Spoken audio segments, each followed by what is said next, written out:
और उस दिन अगर आप यहाँ पे आए तो कुछ जानने, कुछ सीखने और अपने आप को चेंज करने के लिए आए।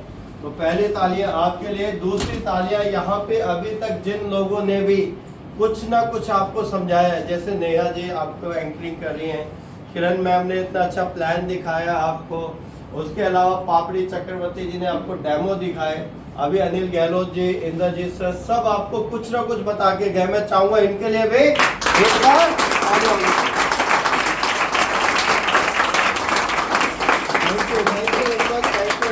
आप अभी भी बहुत कहते हैं ना एक्टिव हैं, बहुत तालियों में दम है और ये जोश और जुनून का बिजनेस है दोस्तों। तो मेरा नाम एस गुप्ता है, मैं गोल्ड लाइन हूँ इस कंपनी में, 14 साल मुझे भी होने वाले हैं। जब मैं इस कंपनी में आया था उससे पहले बहुत सारी प्राइवेट नौकरी की थी मैंने, कभी किसी के यहाँ, कभी किसी के यहाँ, कभी किसी के यहाँ, कभी किसी के यहाँ। इतनी सारी नौकरी करने के बाद भी कहते ना आमदनी अठन्नी और खर्चा रुपया। जब सैलरी आती थी तो मटर पनीर बनता था और क्या कहते बहुत सारी अच्छी अच्छी चीजें, मटर पनीर, शाही पनीर ऐसे बनता था। लेकिन 10, 12, 15 दिन के बाद आलू मटर बनने लग जाता था और महीने के आखिरी में तो रोटी चटनी पे, और कभी कभी तो लोगों से उधार मांगना पड़ जाता था। तो ऐसा होता था, आमदनी अठन्नी खर्चा रुपया, यानी जॉब का मतलब है उल्टा कर देंगे तो बोझ, जॉब को उल्टा कर देंगे तो बोझ, और जॉब का मतलब होता है जूस ऑफ द बॉडी। जब तक बॉडी का जूस निकलेगा तब तक पैसा मिलता है, उसके बाद पैसा मिलना बंद हो जाएगा। तो एक नौकरी, 2 नौकरी, 3 नौकरी, कई सालों तक नौकरी की, कई सालों तक बॉडी का जूस निकाला, और जिस दिन नौकरी करना बंद वो भी पैसा आना बंद। फिर मुझे ऐसा लगता था यार नौकरी करके जिंदगी नहीं बदलती, लेकिन कुछ बिजनेस कर लेते हैं। तो मैंने भी कहते ना दूर दूर के जो ढोल है वो सुहाने लगते हैं।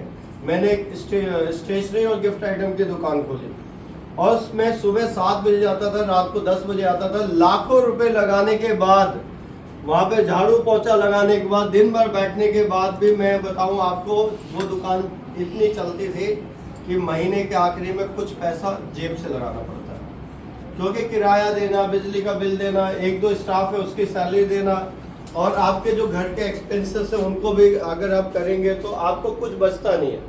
फिर मैंने होलसेल का किताबों का काम खोला, मुझे लगता है ये काम चलेगा। लाखों रुपए की किताब लाने के बाद जब मैं बेचने गया, एक एक दुकान पे 2-2 बिल उधार हो गया दोस्तों। जितना बिजनेस बढ़ाना है उतना उधार बांटना है, जितना बिजनेस बढ़ाना है उतना दलदल में पैर फंसाना है, और जिस दिन वो दुकान बंद, आधे से ज्यादा लोग वो पैसा देंगे ही नहीं, आपको कभी नहीं देंगे जीवन में। और दुकान बंद नहीं करोगे, चलते रहोगे तो भी किसी दुकान पे 1 बिल उधार है, किसी दुकान पे 2 बिल उधार है, किसी दुकान पे 3 बिल उधार है। और जब पैसे में मांगने जाता था कोई इज्जत नहीं होती, इज्जत के नाम पे ई भी नहीं होता था, इज्जत तो छोड़ो, धूप में खड़े रहना पड़ता था। वो काम करके देखा, उस काम में सफलता नहीं मिली। फिर आखिरी काम मैंने किया मोमोस और चाउमीन बेचने का। मुझे लगा था यार खाने पीने का काम कर लेते हैं, जैसे आप देखते हैं बहुत सारे लोग कर लेते हैं, लेकिन मैं बताऊं उस काम में भी सफलता नहीं मिली। 3 साल के अंदर 95% जो दुकानें हैं वो बंद हो जाती। कितनी बंद हो जाती है?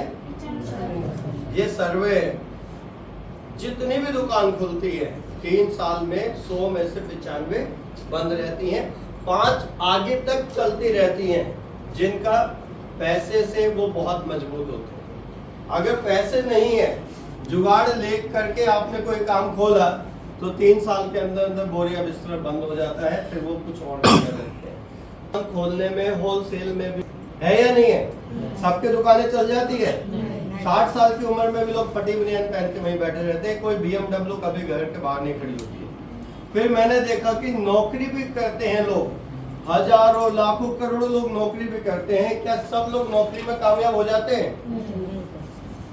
60 साल की उम्र के बाद भी नौकरी करनी पड़ती है, क्योंकि लोन उतारना पड़ता है, बच्चों को पढ़ाया लिखाया, शादी की, फिर मरते दम तक काम करना पड़ता है। 1 नौकरी, 2 नौकरी, 4 नौकरी, जीवन भर नौकरी बदलनी पड़ती है। तो मैंने ये देखा कि नौकरी में भी 100% सफलता नहीं है। नौकरी में आप घर चला सकते हैं, लेकिन जीवन को बदल नहीं सकते, सपनों को पूरे नहीं कर सकते। फिर जब मेरे पास ये बिजनेस आया, सन 2012 में मेरे दोस्त लेके आए, राकेश नागर जी। मैं चाहूंगा एक बार जोरदार तालियां होनी चाहिए। जब मुझे उन्होंने बताया 95 किलो वजन था, यूं तोड़ निकली थी, यूं 95 किलो वजन, 44 नंबर की शर्ट आती थी, बिल्कुल मोटा।